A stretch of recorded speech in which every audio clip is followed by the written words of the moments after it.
Bonjour, chers amis, frères et sœurs, bienvenue à nouveau au séminaire de la conférence générale qui s'intitule Retour aux fondamentaux. J'espère que vous avez regardé et que vous avez été bénis hier pour le séminaire du frère Silva. Il y a aussi un séminaire encore demain qui sera présenté par le frère Peter Lauswitsch. Nous serons bénis tandis que nous allons regarder et considérer nos principes de foi fondamentaux. Et maintenant, avant de commencer à écouter le message, nous allons avoir un chant.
Et maintenant, je voudrais vous inviter pour la prière d'introduction.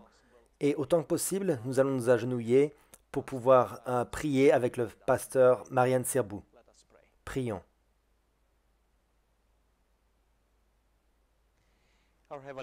Notre cher Père Céleste, au nom précieux de notre Seigneur Jésus-Christ, ton Fils bien-aimé et notre Sauveur, nous te remercions pour l'opportunité de pouvoir entendre la parole de Dieu à nouveau. Et aujourd'hui, nous voudrions que tu puisses mettre dans notre cœur plus de ton Esprit Saint et que tu puisses oindre ton messager, le frère Élie, afin qu'il puisse donner un message qui vient à point pour nous. Aide-nous à comprendre que nous sommes un peuple séparé, un peuple spécial séparé du monde, pour ta gloire, afin que nous préparions pour la venue du Seigneur Jésus-Christ. Bénis ton peuple de par le monde, bénis tous ceux qui comprennent la vérité présente, et aide-nous, Seigneur, à dédier notre vie à toi, à nous soumettre à toi, et à pouvoir proclamer l'Évangile auprès de nos voisins, de nos amis, et prêcher cette bonne nouvelle à tous ceux qui nous entourent, afin que nous puissions être prêts et que nous puissions préparer les gens pour le retour de Jésus. Nous demandons toutes ces choses, non pas parce que nous en sommes dignes, mais nous demandons par les mérites et par le nom de Jésus-Christ, ton Fils. Amen.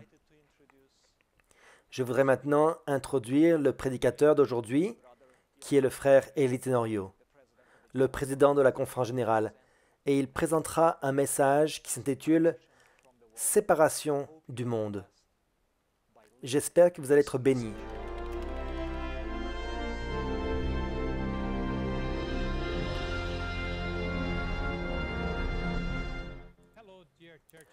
Bonjour, famille d'Église, que la paix du Seigneur Jésus soit avec chacun d'entre vous.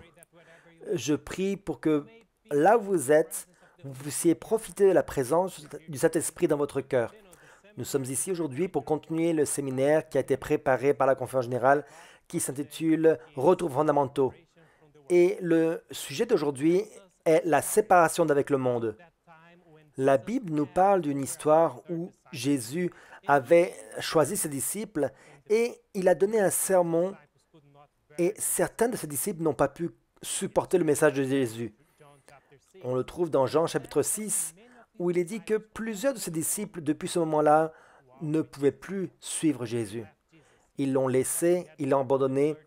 Il avait plus de 120 disciples et seulement quelques-uns sont restés avec lui. Quelle était la différence entre les 12 qui sont restés avec Jésus et plus de 120 qui l'ont quitté? La différence, c'était que ces 12 disciples avaient marché beaucoup plus proche de Jésus.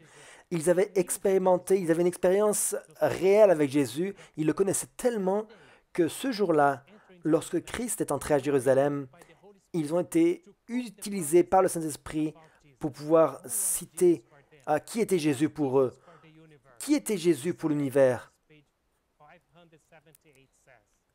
Il est dit dans Jésus-Christ, « Adam vous dira, c'est la postérité de la femme qui écrasera la tête du serpent. » Interrogez Abraham, il vous dira, c'est Melchisédek, roi de Salem, roi de paix. Jacob vous dira, c'est le pacificateur de la tribu de Juda. Ésaïe vous dira, c'est Emmanuel, le conseiller admirable, le Dieu fort, le Père d'éternité, le prince de la paix. Jérémie vous dira, c'est le rameau de David, l'Éternel notre justice. Daniel vous dira, c'est le Messie. Osée vous dira, c'est le Dieu des armées, son nom est l'Éternel. Jean-Baptiste vous dira, c'est l'agneau de Dieu qui ôte le péché du monde. Le grand Jéhovah du haut de son trône l'a proclamé, celui-ci est mon Fils bien-aimé. Nous, ses disciples, nous déclarons, c'est Jésus, le Messie, le Prince de la vie, le Rédempteur du monde. Le Prince de la puissance des ténèbres le reconnaît en disant, je sais qui tu es, le Saint de Dieu. Jésus-Christ, page 574. Les disciples savaient qui était Jésus. Ils connaissaient tous les témoignages qui étaient mentionnés dans la parole de Dieu. Voilà pourquoi les disciples, les 12, n'ont pas quitté Jésus. Ils sont restés avec lui. Et Jésus a regardé les 12 et il les a mis à l'épreuve. Il les a regardés en disant, « Voulez-vous vous aussi me quitter ?» Et Pierre a répondu à Jésus la réponse que nous devrions tous donner à Jésus aussi chaque jour, pendant tous les jours de notre vie. Pierre a dit, « Seigneur, à qui irions-nous? Tu es le seul qui a les paroles de la vie éternelle. » Ces 12 disciples savaient que le monde ne pouvait pas leur donner ce que Jésus pouvait donner. Ils savaient que seulement Jésus pouvait leur donner la vie éternelle. Seulement Jésus pouvait les emmener pour vivre dans un monde qui soit meilleur. Mes chers amis, c'est ce que Jésus veut que nous sachions. Dieu veut que nous le connaissions comme il est, le Prince de paix. Il est le seul qui peut nous donner la joie et le bonheur, un bonheur que le monde ne peut pas nous donner. Il est le roi des rois, il est le sauveur de nos âmes, il est le Père qui nous aime et qui prend soin de nous. Lorsque nous comprenons l'amour de Dieu, rien dans ce monde ne peut nous attirer et ne peut nous séparer de Dieu. Jésus prend toujours soin de son Église. Il prenait soin des apôtres lorsqu'il était sur la terre et il prend soin de son Église jusqu'à la fin, au point où il prend soin de vous et de moi. Dans Jean chapitre 17, il y a une des plus belles prières que l'on trouve dans la Bible. C'est le jour où Christ priait pour son Église. Lorsque je dis qu'il priait pour l'Église, cela veut dire qu'il priait pour vous et il priait pour moi. Lisons ensemble dans Jean chapitre 17, versets 15 à 17. La parole de Dieu nous dit, « Je ne te prie pas de les ôter du monde, mais de les préserver du mal. Ils ne sont pas du monde, comme moi je ne suis pas du monde. Sanctifie-les par ta vérité. Ta parole est la vérité. Chers amis, chers frères, chères sœurs, Jésus ici, lorsqu'il élevait cette prière au Père, il priait et il disait, « Père, préserve-le du mal. » Ce n'est pas encore le moment de quitter le monde. Ils ont encore un travail à accomplir ici. Je ne te demande pas de les ôter du monde, mais je te demande de les protéger. Je te demande de les préserver du mal. Ils ne sont pas de ce monde. Comprenez-vous ce que Jésus disait ici? Il disait que vous et moi, nous ne faisons pas partie de ce monde. Nous sommes juste des voyageurs. Mais un jour, très bientôt, il viendra nous chercher pour que nous puissions vivre avec lui dans le paradis.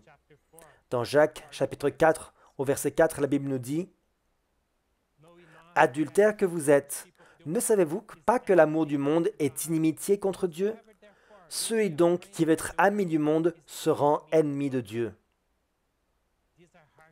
Ce sont des paroles très dures, des paroles très fortes que Dieu prononce ici. Qu'est-ce qu'il veut dire? Dieu veut que nous comprenions une chose. Lorsque nous nous rapprochons du monde, nous devenons ennemis de Dieu. La Bible ne nous dit pas ici que si vous vous rapprochez du monde, je ne veux plus rien avoir à faire avec vous. Je vais devenir votre ennemi. Je ne vais plus vous occuper de vous. Non, ce n'est pas ce que le verset dit ici. Comprenons vraiment ce que le Seigneur dit là. Il dit, ceux qui deviennent amis du monde, c'est eux qui deviennent mes ennemis. Nous devenons ennemis de Dieu. Ce n'est pas lui qui devient notre ennemi. Mais nous devenons son ennemi lorsque nous rapprochons du monde. Ce que le Seigneur veut dire ici, c'est que plus nous nous rapprochons du monde, moins nous ressentons le besoin de ce Père qui nous aime. Plus nous allons loin dans le monde, dans les choses de ce monde, il y a une puissance qui nous sépare de Dieu. Et Dieu, dans son amour et dans sa grâce, dans sa miséricorde, il dit non, ne vous rapprochez pas du monde, sinon vous allez devenir mes ennemis. Malgré tout l'amour que j'ai pour vous, vous serez mes ennemis. Malgré tout ce que j'ai fait pour vous sauver, vous ne ressentirez plus l'amour et le besoin d'être sauvé si vous rapprochez du monde, si vous devenez amis avec le monde. Dans 1 Jean chapitre 2, versets 15 à 17, Dieu nous parle à nouveau. Il nous supplie en disant « N'aimez point le monde, ni les choses qui sont dans le monde. Si quelqu'un aime le monde, l'amour du Père n'est point en lui.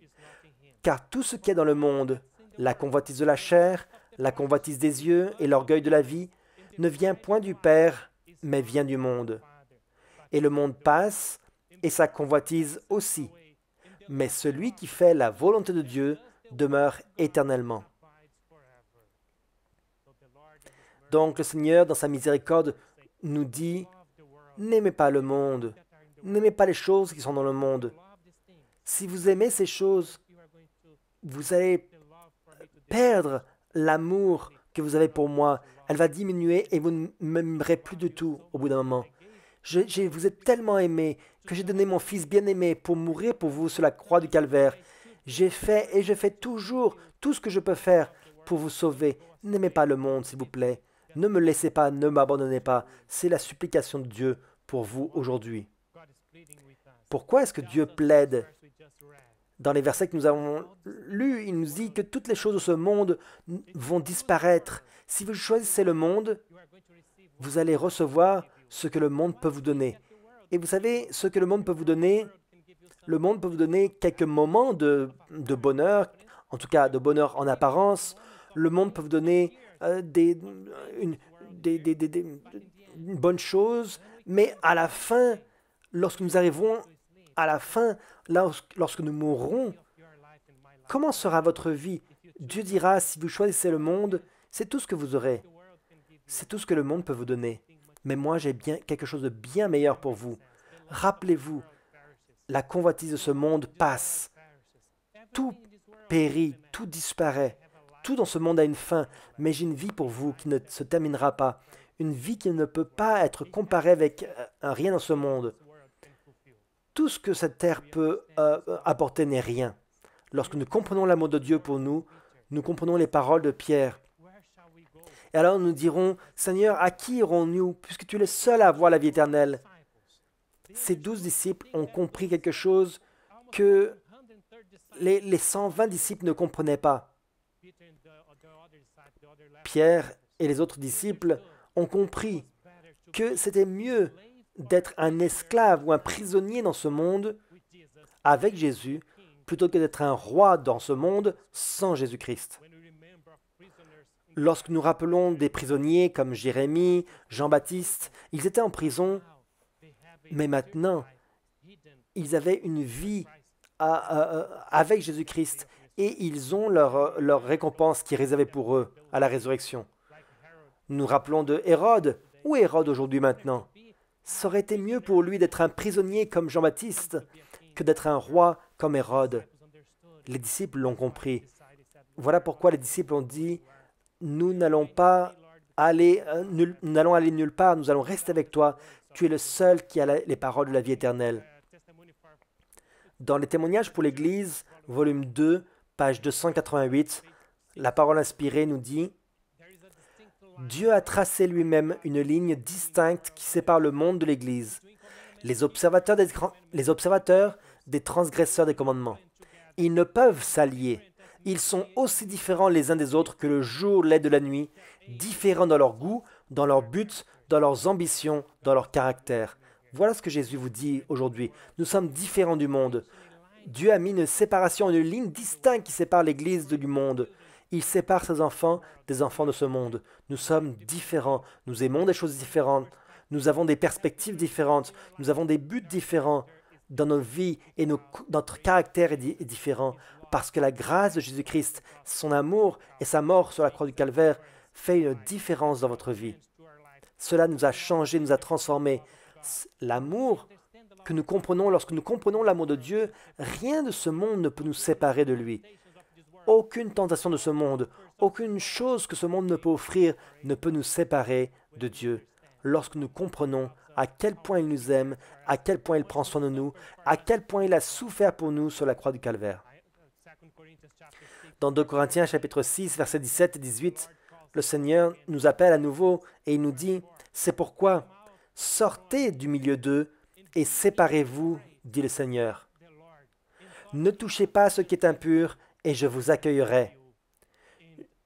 Je serai pour vous un père et vous serez pour moi des fils et des filles, dit le Seigneur Tout-Puissant. »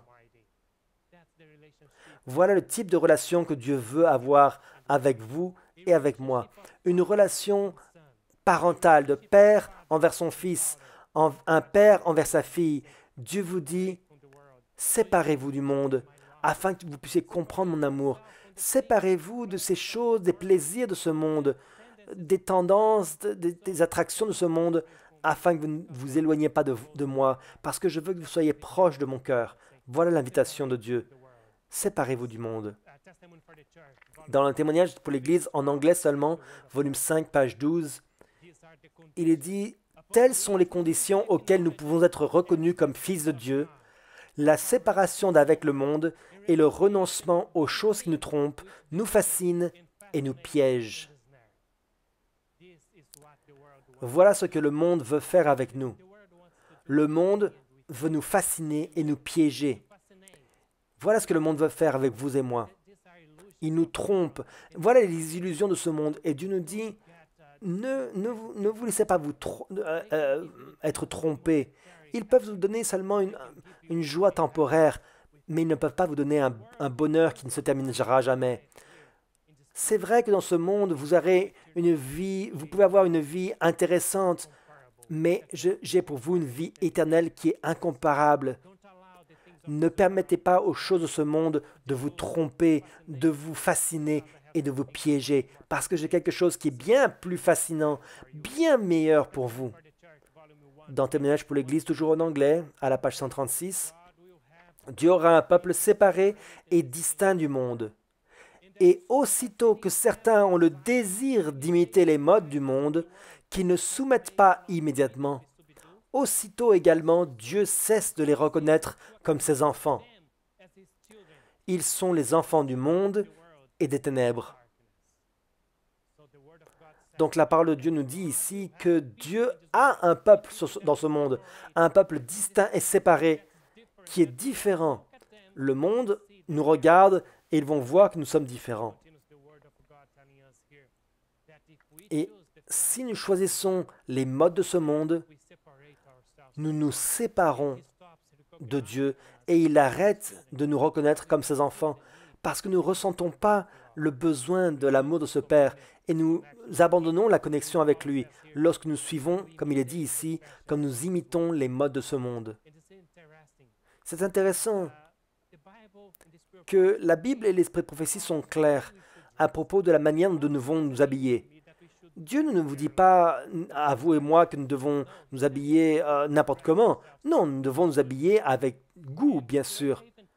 La parole inspirée nous dit que si les modes de ce ne sont pas contraires aux principes de la parole de Dieu, ce n'est pas un problème. Nous pouvons nous habiller correctement et avec des bons vêtements. Le problème des modes de ce monde, c'est que la plupart des modes de ce monde sont contraires aux principes de la parole de Dieu. Lorsque c'est en conformité avec la parole de Dieu, nous pouvons nous habiller correctement de manière appropriée. Mais il faut que le monde regarde comment nous habillons et que nous voyons que nous avons des bons goûts, que la manière dont nous habillons puisse être un témoignage auprès du monde. Il y a plusieurs modes dans ce monde. Dans les principes de foi fondamentaux, il nous est dit que beaucoup de monde de ce monde sont contraires à la parole de Dieu. Par exemple, porter des shorts pour les hommes ou pour les femmes, c'est contraire au principe de la parole de Dieu. Porter des pantalons par nos sœurs, nous le savons que ce n'est pas approprié, c'est contraire au principe de la parole de Dieu. Des vêtements transparents, trop serrés, toutes ces choses je n'ai pas rentré trop dans les détails, dans les vêtements qui peuvent nous séparer de l'amour de Dieu, parce que nous le savons tous, la parole de Dieu est pleine de choses importantes. Nous avons des décisions de la conférence générale qui nous montrent que nous devrions obéir à la voix de Dieu. Écoutez la voix de Dieu. Ne soyez pas attirés par les modes de ce monde alors qu'elles sont contraires aux principes de la parole de Dieu. Jésus nous a expliqué comment nous habiller de manière appropriée. Je voudrais vous dire une chose. Toutes ces choses, frères et sœurs, nous sommes supposés les faire. Nous sommes supposés garder le sabbat afin que le monde voit que nous sommes différents. Nous sommes censés avoir un bon régime alimentaire, manger différemment du monde, afin que lorsque le monde nous regarde, il voit que nous mangeons différemment pour la gloire de Dieu. Nous prenons soin de notre corps. Et nous devons nous habiller de la manière dont la parole de Dieu nous dit de le faire. Mais toutes ces choses peuvent être faites seulement par la grâce de Jésus-Christ. Je ne sais pas quelles sont les difficultés auxquelles vous avez à faire face. Quelles sont les difficultés qui vous séparent de l'amour de Dieu? Peut-être que c'est comment garder le sabbat, peut-être que c'est dans votre alimentation, peut-être que c'est dans votre vêtement, ou peut-être que vous avez des difficultés dans les dîmes et les offrandes. Mais ce que je voudrais vous dire, c'est que vous pouvez faire tous les efforts humainement possibles. Vous pouvez même pleurer dans votre lit parce que vous savez que vous faites quelque chose de mal.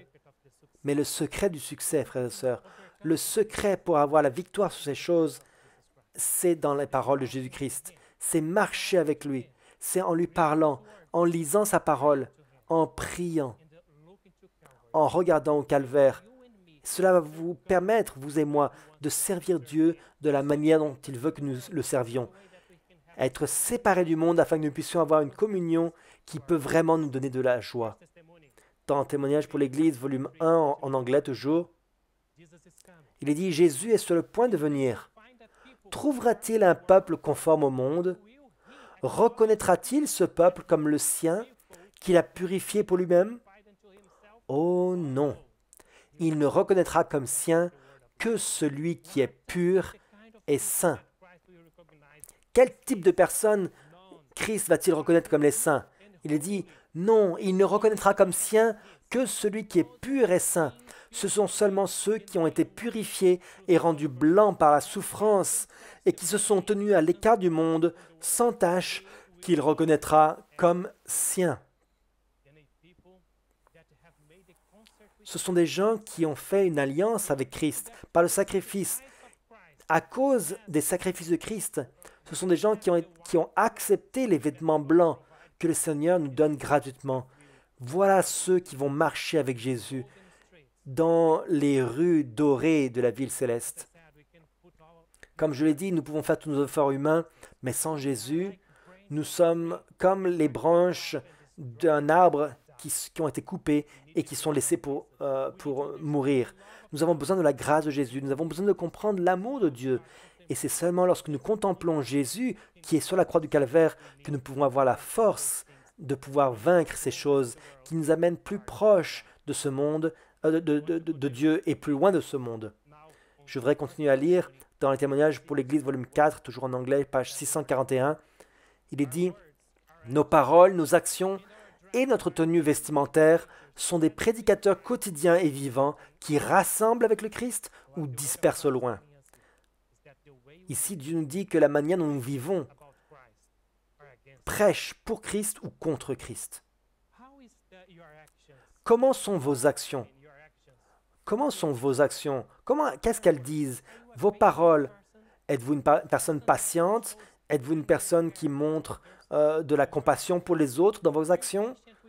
Êtes-vous patient avec vos enfants, avec votre épouse, votre époux? Avez-vous été capable de traiter les autres comme vous-même vous voudriez être traité?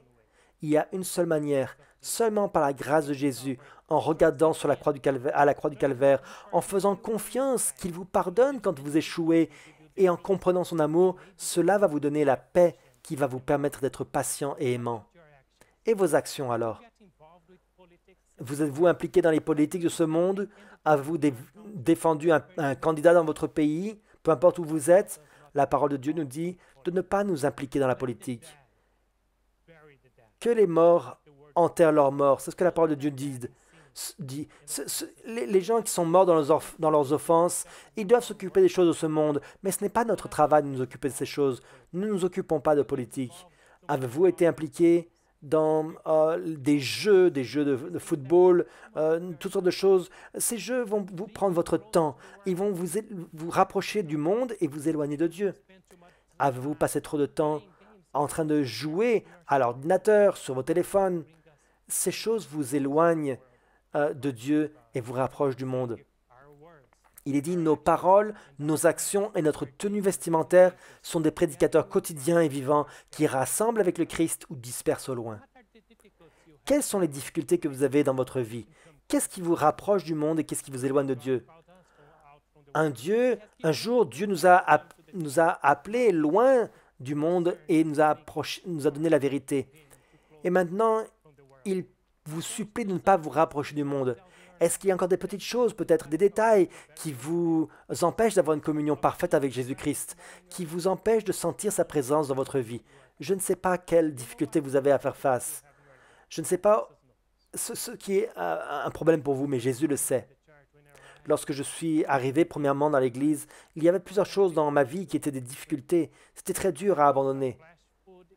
J'aimais manger la viande et ce n'était pas quelque chose de facile à changer, à abandonner cette alimentation. Je jouais au football.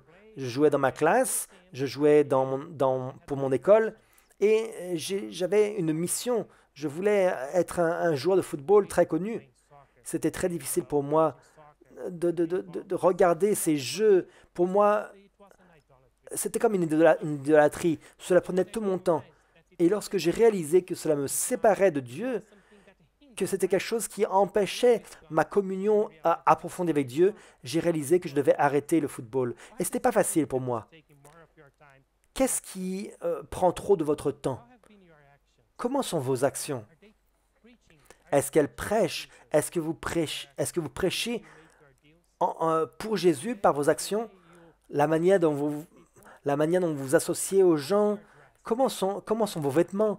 Est-ce qu'il y a quelque chose dans votre vêtement? Peut-être qu'aujourd'hui, le Saint-Esprit touche votre cœur et vous dit, tu sais, quelque chose ne va pas chez toi.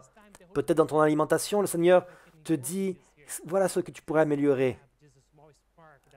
Saisissez-vous du Saint-Esprit. C'est la voix de Dieu qui vous parle, qui amène une parole dans votre cœur. afin que cela puisse devenir un feu brûlant en vous et qu'il puisse enlever ces choses dans votre vie qui vous rapprochent du monde afin que vous puissiez vous rapprocher de Jésus-Christ. Nos paroles, nos actions et notre tenue vestimentaire, toutes ces choses devraient prêcher en faveur de Jésus et c'est possible si nous marchons avec lui, lorsqu'il est une réalité dans notre vie. Toujours dans le témoignage volume 4 en anglais, il est dit « Les paroles, la tenue vestimentaire, les actions doivent parler pour Dieu. Une sainte influence se répandra alors sur tous ceux qui les entourent, et même les incrédules apprendront d'eux qu'ils ont été avec Jésus. » Oui, frères et sœurs, comme je l'ai dit, toutes ces choses sont importantes. La manière dont nous gardons le sabbat, la manière dont nous donnons les dîmes et les offrandes, la manière dont nous habillons, la manière dont nous mangeons, toutes ces choses sont très importantes dans notre vie avec Jésus-Christ. Pourquoi est-ce qu'elles sont importantes, ces choses? Pourquoi est-ce que nous pouvons obéir à ces choses-là, ce que la parole de Dieu nous demande de faire? C'est dans le texte. À la fin, il est dit, « Le monde reconnaîtra que vous avez été avec Jésus. » Pourquoi est-ce que la parole inspirée nous dit cela?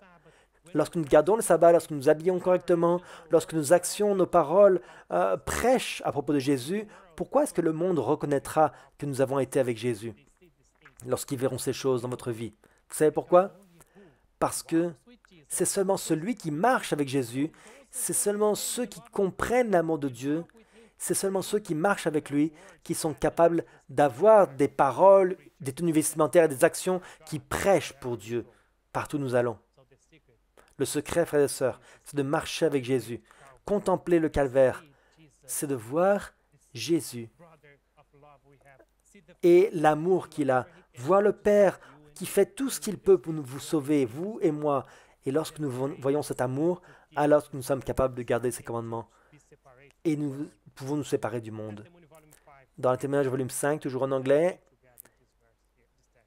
il est dit « Notre seule sécurité est de nous positionner comme le peuple distinct de Dieu. Nous ne devons pas céder d'un pouce aux coutumes et aux modes de cette époque dégénérée, mais nous tenir dans une indépendance morale, sans faire de compromis avec leurs pratiques corrompues et idolâtres. » Notre seule sécurité, nous dit la parole de Dieu, c'est de maintenir cette communion avec Jésus-Christ, qui nous garde comme un peuple distinct, nous positionner comme un peuple distinct et séparé, amis de Dieu, et non pas amis du monde. Dieu a une église distincte, un peuple distinct qu'il a appelé à être séparé. Et c'est un privilège pour nous de connaître la vérité comme nous la connaissons aujourd'hui et de nous tenir en tant que peuple de Dieu séparé. Et lorsque nous nous tenons en tant que peuple séparé, cela veut dire que nous avons une communion avec Jésus. Sinon, nous ne pouvons pas être séparés. Lorsque nous avons cette communion avec Jésus, nous sommes sauvés par les bras de Jésus. Nous sommes mis à l'écart de ce monde parce que ce monde a tellement de problèmes. Mais grâce à Jésus, il nous offre une communion en lisant sa parole, en étudiant la Bible, en priant. Nous pouvons être en communion avec Christ et nous nous tenons différents du monde, distincts et séparés de ce monde. Frères et sœurs, sans Jésus, c'est impossible de le faire. C'est impossible de s'habiller correctement, de garder un jour différent, de manger une nourriture différente, de donner les dîmes et les offrandes, de servir le Seigneur avec tout notre cœur. C'est impossible sans Jésus-Christ. Il y a un texte de l'inspiration que j'aime beaucoup et je voudrais le partager avec vous. Il se trouve dans Jésus-Christ en français à la page 436, paragraphe 3. Que le pécheur repentant fixe ses regards sur l'agneau de Dieu qui ôte le péché du monde. En le contemplant, il sera transformé. La crainte fera place à la joie, les doutes, à l'espérance. L'âme sera inondée d'amour.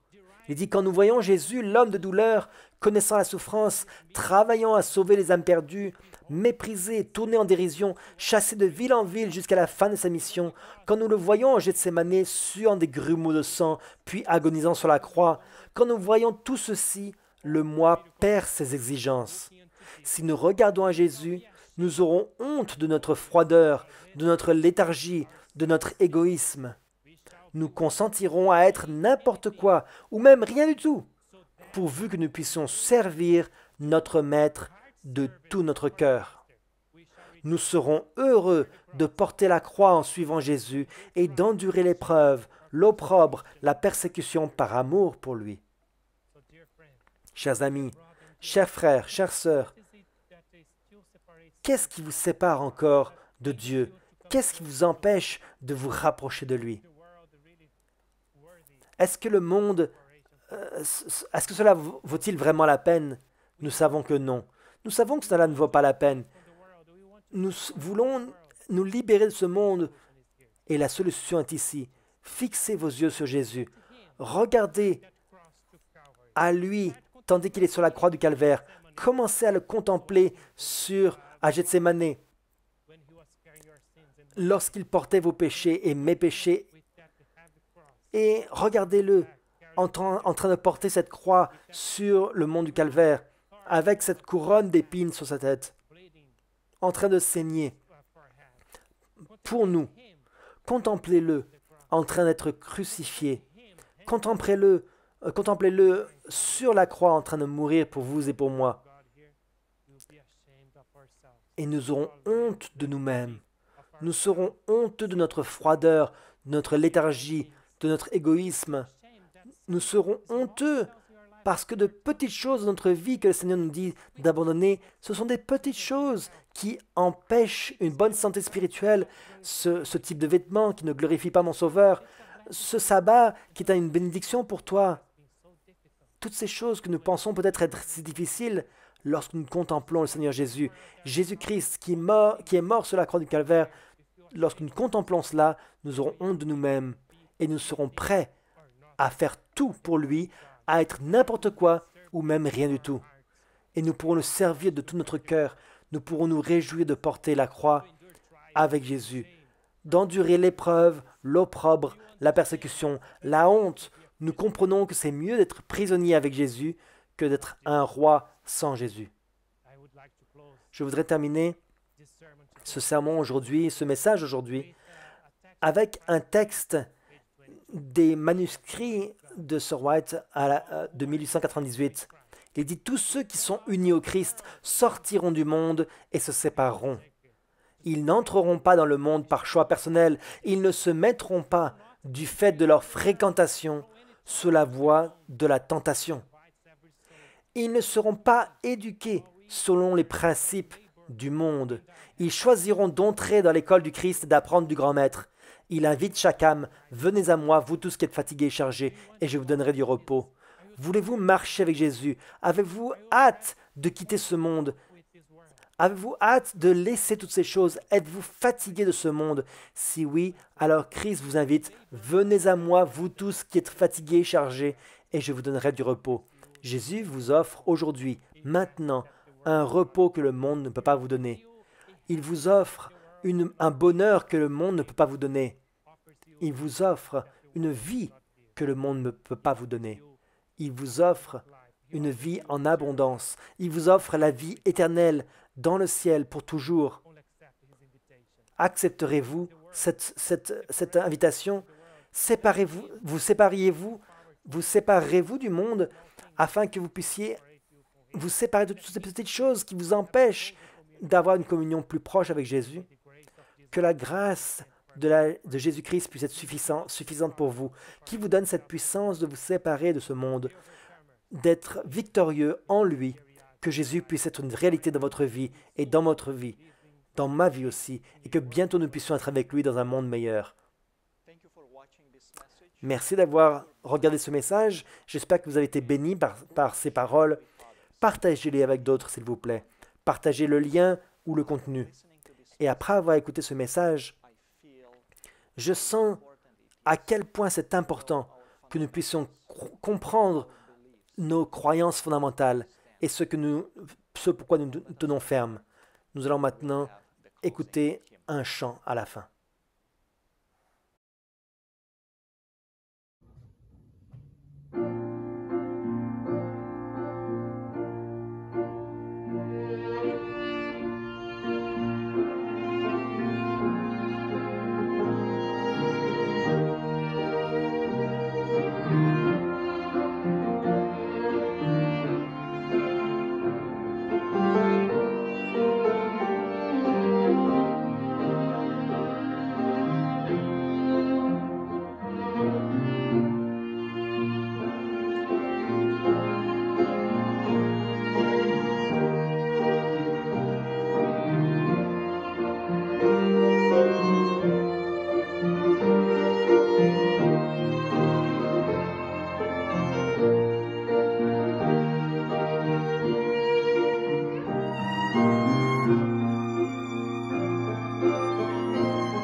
Que le Seigneur puisse être loué par cette musique. Et maintenant, je voudrais vous inviter pour la prière de la fin. Autant que possible, nous allons nous agenouiller.